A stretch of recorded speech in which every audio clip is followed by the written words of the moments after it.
सभी को जय मसीह की।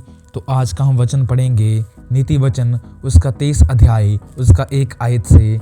जब तू किसी हाकिम के संग भोजन करने को बैठे तब इस बात को मन लगाकर सोचना कि मेरे सामने कौन है, और यदि तू अधिक खाने वाला हो तो थोड़ा खाकर भूखा उठ जाना। उसकी स्वादिष्ट भोजन वस्तुओं की लालसा न करना, क्योंकि वह धोखे का भोजन है।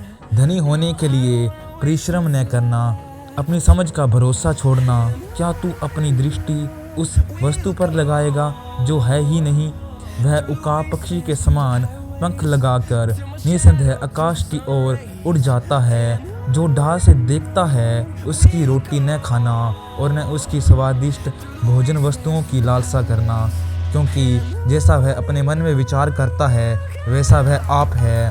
वह तुझसे कहता तो है खा पी, परंतु उसका मन तुझसे लगा नहीं। जो कोर तूने खाया हो उसे उगलना पड़ेगा और तू अपनी मीठी बातों का फल खोएगा। मूर्ख के सामने न बोलना, नहीं तो वह तेरे बुद्धि के वचनों को तुझ जानेगा। पुरानी सीमाओं को न बढ़ाना और न अनाथों के खेत में घुसना, क्योंकि उनका छुड़ाने वाला सामर्थी है। उनका मुकदमा तेरे संग वही लड़ेगा। अपना हृदय शिक्षा की ओर और अपने कान ज्ञान की बातों की ओर लगाना। लड़के की ताड़ना न छोड़ना, क्योंकि यदि तू उसको छड़ी से मारे तो वह न मरेगा। तू उसको छड़ी से मारकर उसका प्राण अधोलोक से बचाएगा। हे मेरे पुत्र, यदि तू बुद्धिमान हो तो मेरा ही मन आनंदित होगा, और जब तू सीधी बातें बोले तब मेरा मन प्रसन्न होगा। तू पापियों के विषय मन में डाह न करना, दिन भर यहोवा का भय मानते रहना, क्योंकि अंत में फल होगा और तेरी आशा न टूटेगी। हे मेरे पुत्र, तू सुनकर बुद्धिमान हो और अपना मन सुमार्ग में सीधा चला।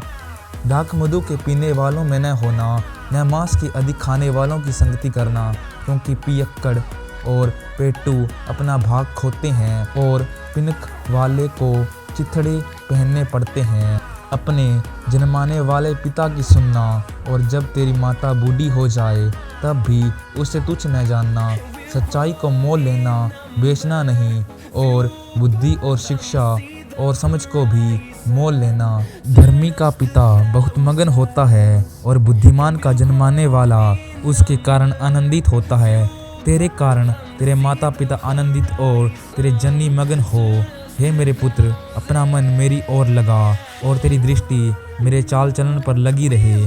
वेश्या गहरा गड्ढा ठहरती है और पराई स्त्री सकरे कुएं के समान है। वह डाकू के समान घात लगाती है और बहुत से मनुष्यों को विश्वासघाती कर देती है।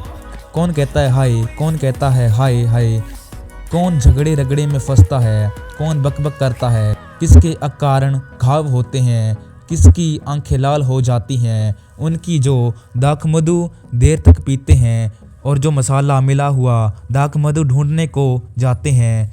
जब दाख मधु लाल दिखाई देता है और कटोरे में उसका सुंदर रंग होता है, और जब वह धार के साथ उड़ेला जाता है तब उसको न देखना, क्योंकि अंत में वह सर्प के समान डसता है और करेत के समान काटता है। तू विचित्र वस्तुएं देखेगा और उल्टी सीधी बातें बकता रहेगा। तू समुद्र के बीच लेटने वाले या मस्तूल के सिरे पर सोने वाले के समान रहेगा। तू कहेगा कि मैंने मार तो खाई परंतु दुखित न हुआ, मैं पिट तो गया परंतु मुझे कुछ सुधि न थी। मैं होश में कब आऊँ, मैं तो फिर मदिरा ढूंढूंगा।